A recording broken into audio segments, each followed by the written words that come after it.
মানুষকে প্রতিদিনই নিরাপত্তা দিতে যিনি রাত জেগে থাকেন,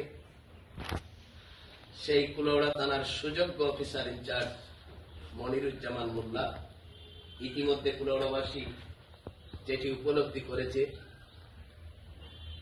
3 ঘন্টা আগে লাশ পাওয়া গিয়েছিল, আর বাকি 3 ঘন্টা পরে আসামিকে শনাক্ত করে ধরে এনে স্বীকারোক্তিমূলক ভাবে অস্ত্র উদ্ধার করা, এটা একটি বিরল ঘটনা।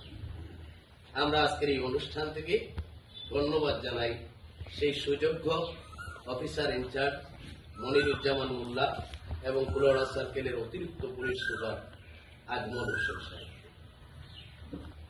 আমরা ধরে নিতে পারি আমাদের জানমালের নিরাপত্তায় ওনারা নির্ভীকভাবে কাজ করছে।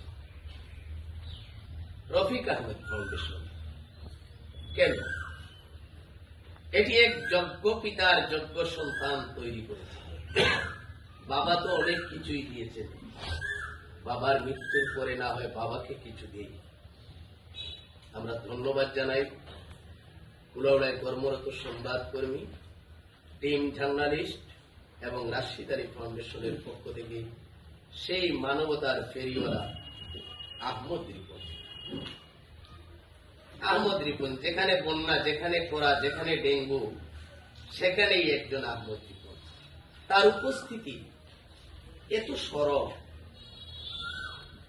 এই 7 সমুদ্র 13 নদীর ওপার থেকে একজন আহমদ রিপন কুলাউড়ায় শত শত আহমদ রিপনের জন্ম দিয়ে রাখছে। আহমদ রিপনের এই সামাজিক কর্মকাণ্ডে দল মতির ঊর্ধ্বে সবাই থাকতে রাজি। আহমদ রিপনরা যুগ যুগ বেঁচে থাকুক, এভাবেই স্মরণ করুন মৃত বাবা এবং মা। কারণ ওই আহমদ রিপন মনে করেছে বাবা তো আমাকে অনেক কিছু দিয়েছেন, আজ তো বাবা নেই, আমি বাবার জন্য কিছু দিই। এটি প্রত্যেক সন্তানে আমাদের করা উচিত।